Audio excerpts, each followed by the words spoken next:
In this video, I'm just going to overview Adobe Illustrator and work through the class exercise.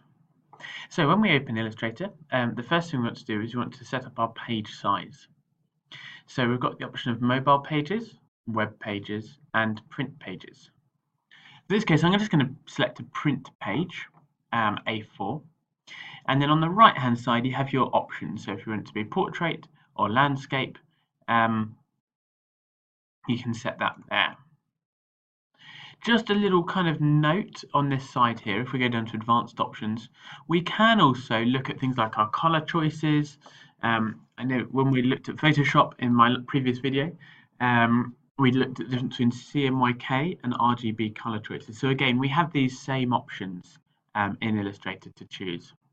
But I'm not really going to worry about them now. I'm just going to go ahead and create a document.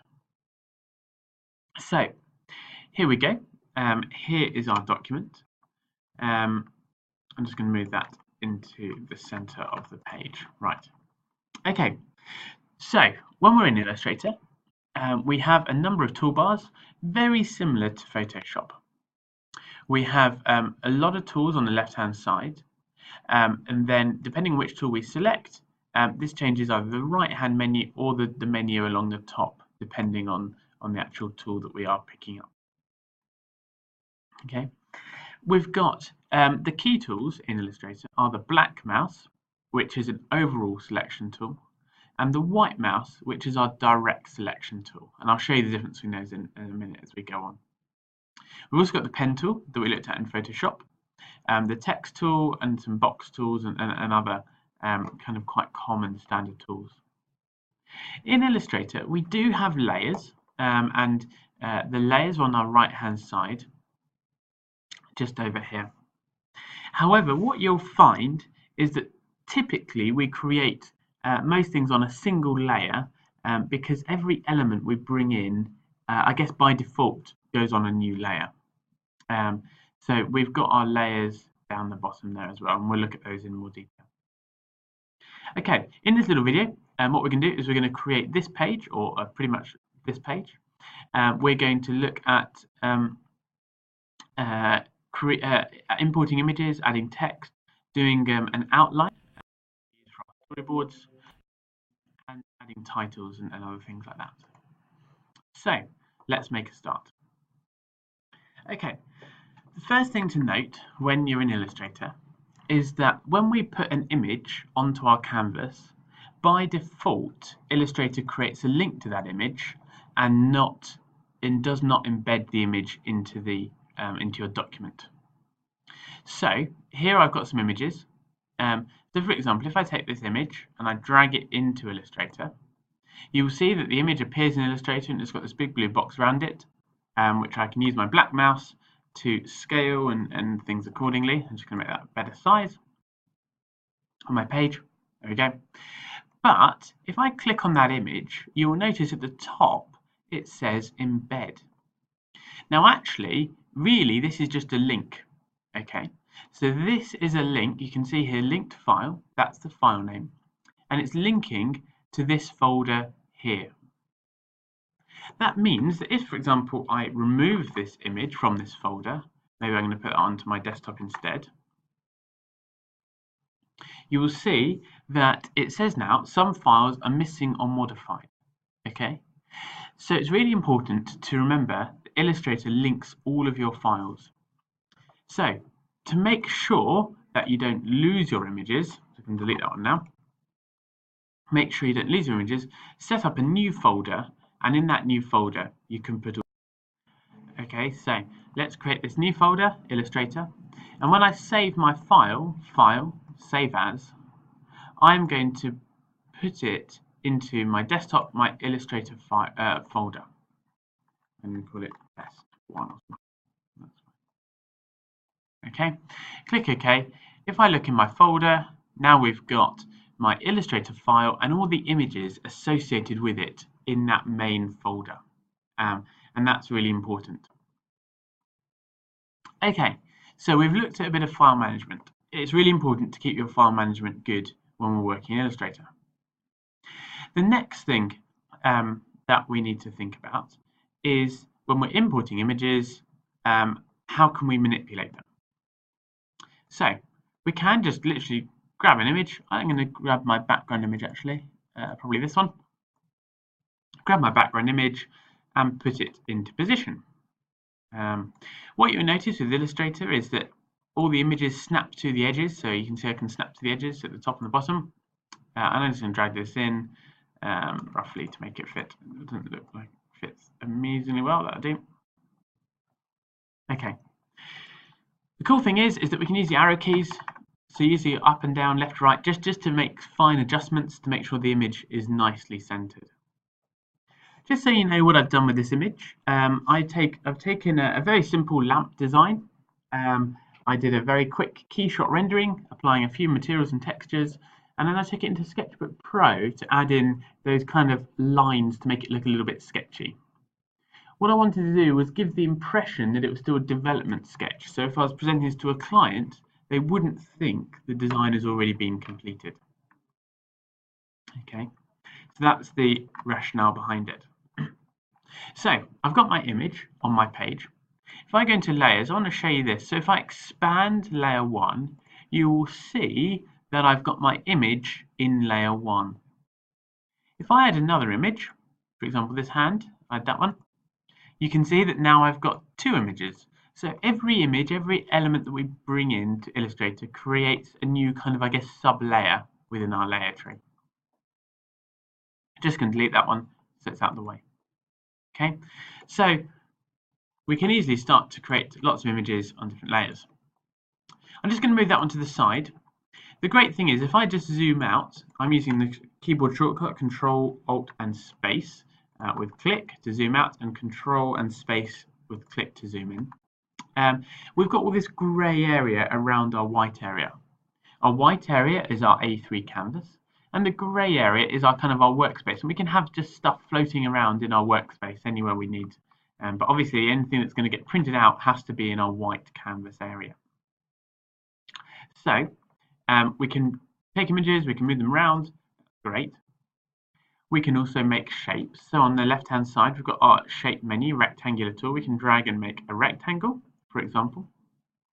When we make any shape, we have a choice of a fill color and a stroke color, and then a stroke thickness. So you see here I've dragged in a rectangle.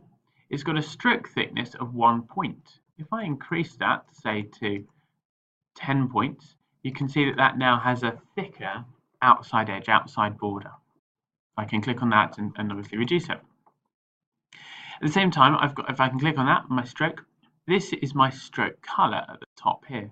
And I can click on that and I can maybe make it any color that I want. Okay. You'll also notice that the same color is appearing in our left-hand side menu over there. Click on the path as well and then go to fill color. And again, we can manipulate and edit those. Any menu item with a little arrow next to it, click and hold and you will get a few more options. So I can have my ellipse, create an ellipse, click and hold, polygon, etc. To create various shapes. And we can click using the black mouse to drag them around and get rid of them if we want to. Now in Illustrator, one of the key features is the pen tool, which is our third one down on the left. And we'll be using this in a minute, and it's very similar to the way that it works in Photoshop. When we start, I'm just going to turn my fill color to nothing, okay, but my stroke color is red. When we start using the pen tool, we click to make a point, move around where we want to make our second point, so say over here, click and hold. So I'm holding my left mouse button, holding that really tight and dragging, so I haven't let go. And when we drag, we start to create a curve. Now the curve is defined by these anchor points. And at the center of that anchor point, just here, is tangency. So this curve is running tangent to this anchor point, and at that point there in the middle, they are both traveling in the same direction. The second curve, the curve that I'm now about to draw, also has tangency at that anchor point and at that handle. Okay, so you can see that's why it's forcing it. If I want to go back on myself, it's still forcing it to have a little bit of a curve because of the nature of tangency. So if I wanted to come over here, I could click. If I click and hold, I can change that curve a little bit, but we're still maintaining tangency at that point. So to use the pen tool, we go click, hold, drag, click, hold, drag, click, hold, drag, click, hold, drag, click, hold, drag, and so on, clicking, holding, dragging. Now we might find that we want to do a sharp corner. We don't want this big sweeping curve. If we hover back over that anchor point, you see we get this little arrow shape here, which is basically a little sharp edge. I'm going to click on that, and now you see it's removed that second point of tangency, that second handle, and now I can draw straight lines. And I could continue to draw straight lines if I don't hold the mouse down. So if I don't hold the mouse down, I draw straight lines. If I click, hold, and drag the mouse down, I can draw that curved line, which has an inferred tangency. Okay, the pen tool takes a little bit of practice, and I'd recommend you practice it. In this little example, we're going to be using it to outline a hand in a minute. Okay, so I've got my line that I've drawn here, my spline. And if I click the black mouse, I can click and move the whole selection around.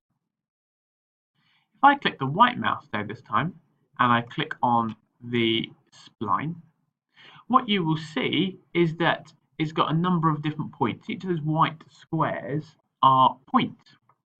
And with the white mouse is known as a direct selector, we can pick up a direct point and we can move it. So I can pick up any of these white points, I can move them around, and I can pick up these handles and I can twist the handles to change the shape of that spline. I can click and drag a handle in to make it a little bit shorter, or I can click and drag a handle out to make it a little bit longer. And you can see the difference that's making on that spline. Okay, so click, hold, drag around. What you'll also notice, if we've got a sharp corner like this, we get this little circle next to it. And this means that we can turn the sharp corner into a curve. So if I click and drag on that circle, you can see that I've now turned that into a curved, I put a radius on it effectively. So here we go, click on that point, click and drag on that corner, and we get that radiused curved edge. Okay. You might want to know how to do the reverse. How do I get a sharp corner if I've got a curve? If I click on this point here in the middle of the curve, at the top we can convert it up here to be that sharp edge. So clicking on that point, go to convert, and you'll see if I convert it, it will remove that curve and it will give me a sharp edge, which is obviously now saying, would you like to put a curve back in? In this case, I don't. Okay, so that one of the main tools is the line and spline tool. Right, and delete that. Okay, onto the exercise and onto today's session. Okay, so the first thing we've done is we have dragged in an image of our product. Now, what we might want to do, if we kind of look back at our reference example here, is we might want to add maybe a little bit of a box around, kind of some sort of highlight around it. In this case, I've got this circle.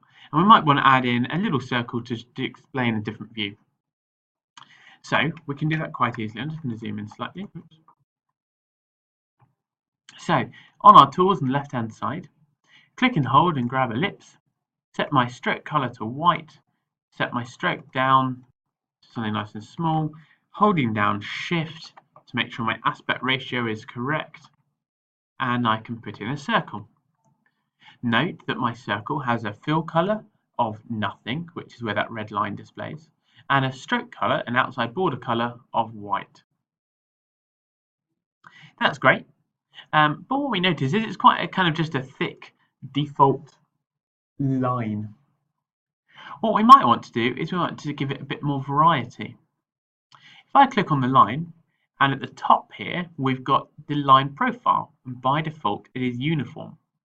But we can change it. We can experiment with different line profiles where we go from a thick side to a thin side, and so on. There's a whole variety of different profiles. Okay, so have a little experiment. Pick up your line, change the profile around just to see what that line looks like with a few different options. Next to it is the basic, and we can obviously have lots of different line styles, and obviously you can download loads online, different types of line styles. If I click on this one, this is kind of quite a default one. You see this quite a lot in pubs and stuff like that. Yeah, so look out for that kind of effect.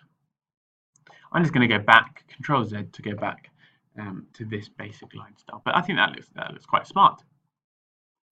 Now, if I just look at my layers, just to explain, so I've got my main image here, which is linked, and I've got my ellipse, which is sitting on the top. That's great. What I'm now going to do is I'm now going to add in another view. So I'm going to bring in my next render. Here it is. Using the black mouse and shift to reduce the size, something like that. This render, I actually want to crop. Okay, so if you noticed in my example, I cropped this down to a circle. So to crop in Illustrator, we can't actually modify the images themselves, but what we can do is create what's known as clipping masks. So a clipping mask is where we take a shape. It can be any shape. I'll just show you the circle at the moment.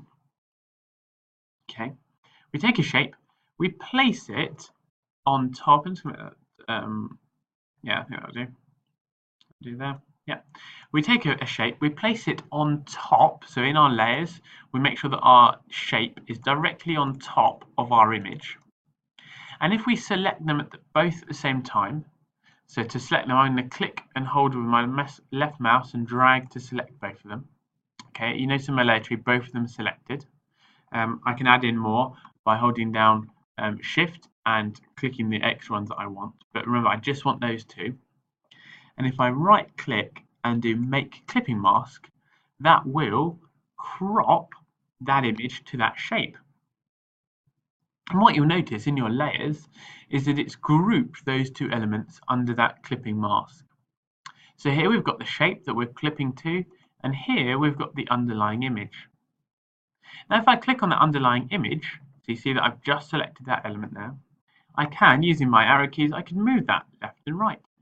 And I can change what is displayed through my clipping mask. So I can make some adjustments. Just as an example, I'm just going to bring in another image just to show you. So I'm just going to bring in another one. We can use a clipping mask for anything. So we can use any shape as a clipping mask. So I could get my pen tool. I could draw a shape, a very random shape like that. That will do. Okay, the shape is directly above that image. Drag and hold my left mouse to select both of them, or in the menu using Control Shift to select the elements that you want. Right click and click Make Clipping Mask, and it will crop that image to that shape. Okay. Like that. So in this case, what I've done is I have drawn a circle over the top of that image, used a clipping mask, and they are now grouped together. And I can bring that onto my page and place it wherever I like. So somewhere there, that looks about right. I might get another circle, I might get a kind of outlined circle or something. I'll put that in as well, with a white stroke and a non-uniform path, something like that. I'm just going to line them up. What you'll notice is Illustrator likes to snap things to, so we can snap stuff to things quite clearly. So there we go. We've got a couple of different views of my lamp using clipping masks. That's really important to learn clipping masks. And then we've got these shape outlines. Now, the next thing I might want to do, if we look back at the example, is to put in an idea of user interaction. And this is also used commonly for storyboards. So for creating product storyboards, where the user is interacting with the product, we often outline people. So in Illustrator, what I'm going to do is I'm going to find an image which simulates the interaction that I want. So this one here, I just went onto Google and I found an image of a guy pressing a light. Okay, and I can see that if I outlined his hand and just moved it over the top of my lamp, that would align nicely, wouldn't it? And that would help display the interaction. So all I do is I grab my image, pop it in Illustrator. Now the one thing I will do on my layers is I'm going to click on my layers. We've got this little eye next to the layer, which is obviously show and hide. But next to it, there is a little little empty box. If I click on that empty box, it puts a padlock there. And what you'll notice then is that when I'm clicking over my image, I can't move it because I've locked that layer. This is really useful when you're tracing over images. Make sure you do lock your layers because otherwise you might move your image all over the place. Okay, so I'm going to lock my layer. What I'm now going to do is get the pen tool and I'm going to start outlining this image. I'm going to make it black, so you can think about your stroke color. So stroke, go to black, okay. Stroke point, maybe 1 or 2 points, that's fine. So then I can see it. Make sure the fill color is set to nothing, otherwise I'll be sort of seeing the fill color everywhere. And then we can start. I'm going to just start up the sleeve, and it's click, hold, drag, quickly and as neatly as possible to go around the hand. Right, I'm going to ignore the watch. I'm just going to ignore that completely, and click, holding, and dragging to go around his hand. Takes a little bit of practice. Takes a little bit of getting used to setting up this process. Once you get the hang of it, it's pretty quick. Okay, I'm going to go quite quickly just for the sake of this video. Okay, that'll do. Okay, you'll see in a minute why, but it's really important that we just start any of our outlines by doing any of our sketches by doing an overall outline first. Okay, once we've done our overall outline, we can start to add in the little bits that go in the middle. I'm just going to zoom in. Now you see I was very quick and a little bit rough. That's fine. Go to my white mouse, click on my white mouse, and I can just drag some of those points and tidy up some of those points I did a little bit quickly and were a little bit rough. So I'm just going to move some of those points around, something like that. That would do. Okay. But now what I'm going to do is I'm just going to add in some of the details. So I'm going to click on my my pen tool again, and I'm going to just add in the fingernails. So I'm going to put in a couple of fingernails, something like that. If you can't click off it, just click back to a mouse or something, one of the selection tools, or back to your pen tool. I don't really want these linked to anything. I'm just going to draw them kind of just almost randomly. I might put in a couple of knuckles, let's say. So draw a line, go back and draw a line again, something like that. That'll do.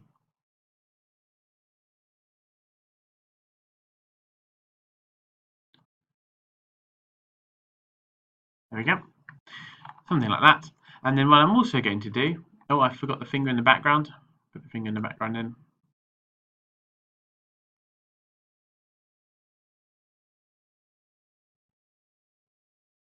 Yep. What I'm also just going to do is put in the sleeve. So we see where that sleeve is, because otherwise that would look a little bit odd. Right. There we go. Okay, so I've done my outline. Let's see what that looks like, because at the moment, obviously, we're seeing it on top of that image. If I go back to that image and click the eye to hide it, you can see it will show me what my outline looks like. Looking at that, I think that's absolutely fine. So I'm just going to keep the image hidden and just leave it where it is. Now, if I pick this up to move it, what you'll notice, Control Z to undo, what you'll notice is that nothing's grouped. It's all in separate layers. Each line is in its own separate layer. To make this easier to manage, I'm going to drag over it, drag and hold, click and hold and drag over the whole thing, or select them, Control select them in your layers menu. And I'm going to right click and group them together. And you'll see obviously that makes a group. This just means I can easily move that as one kind of unit, and I can move it into place and scale it as one. So I'm going to maybe make it something like that to infer that we're touching this light base here. Okay, that looks fine. Now the great thing about it being a group is we can change the color in one go. So I might say, well, black's actually very hard to see on this kind of chalkboard background, so I'm going to go to my stroke and I'm going to click white so we can actually see it. and then we get this nice outline of our hand, which is great. Now, the one thing we might notice is that it would be nice if we could see if it was kind of semi-opaque, semi-transparent. So if I go back to here, we could have this kind of a sort of a semi-transparent effect on our hand. That might look quite good. To do that, what we can do is we can click the layer. So if I go into my group, what we can do is we can find, I think it's the first one I did, find the outline layer. So you see I've gone into my group, I've clicked on that right hand side just to make that direct selection. And in this one, I'm now going to add a fill color. So if I add white as my fill color, now obviously that absorbs everything. So if I go to opacity, which is just nearby, I can reduce that maybe to, I don't know, 50%, no, 20%, something like that. And there you see that I can create a nice kind of translucent outline of the hand. Now you might say, well, that's great. That's kind of looking the part. But by doing that, what I've done is I've lost that white outline edge, haven't I? So how do we get that back? Well, what we can just do is a copy and paste of that layer and reset it to the original. So I'm clicking directly on just that bit there, Control C, Control V. I've now got a copy and paste. In my paste version, I'm going to set the fill color to nothing. I'm going to set my opacity back to 100, and then I just get my nice outline. And I'm just going to drag my outline over the top of my other one, and there we can bring those elements back together. Okay, so I've changed and manipulated one, copied and pasted it, and align them back again. What I just want to check though is where that is. So if I go into my layers, you will notice that my outline has now become separate from the group, my new one, because I did a copy and paste. I can add anything to any group at any time just by dragging it into it. So I can just pick up this little sublayer and drag it inside my group, which now means that they are all contained as one. So that is now one element. Okay, and I can place it just there. Now you might think, oh, that's great, but I see that the hand just looks a bit weird the way it kind of is, just stops abruptly. Well, again, I could crop that. I could use exactly the same method as I've used before in terms of a clipping mask. So I'm just going to make a circle, do this quite roughly and quite quickly, just for speed. Make a circle, line that up, and select both the group and the circle, right click, and make clipping mask, and that will crop it down to size so I can get a nice clean finish. Okay, we can use this exact process for building up a storyboard. The final thing that I want to add into this is some text. So adding in text is really straightforward. We've got the text type tool, and I can click on that. Now, if you just click anywhere on the page, so I'm going to click over here, I'm just going to make the color, so your fill color is at the top, I'm going to make that white so we can actually see it. And if I put in my title, there, I can click on the black mouse and I can get drag the handle and make it bigger or smaller. I can drag that and change the size. Click on the type tool, select over the text, and at the top we can change the font, the size, the paragraph, the alignment, the spacing, etc. as normal. If though, when we take the type tool, if we, instead of just clicking, we drag and hold, we create effectively a text box, and we could have a range of text in there that then is defined and controlled by the box. Okay, so a couple of ways to do it. Just click anywhere on your page and you can just create one line, or you can click and drag to create a text box. So I might have a couple of kind of call outs from my light, from my design, talking about, I don't know, it might be a steel shade, something like that. So select that, just gonna make that white, black mouse, make that just a little bit bigger, etc. And then I might just grab a little arrow, a line, so take my line tool, take a nice clean line from that element to my words, give it a stroke of white, and there we go. We can add in a few annotations. Okay, annotations are really easy just to add in. Okay, so hopefully that's useful. Hopefully that informs you about how to create these outlines. Create these outlines using the pen tool, tracing over images, and then compiling them. We can add in text and titles as well. Thank you.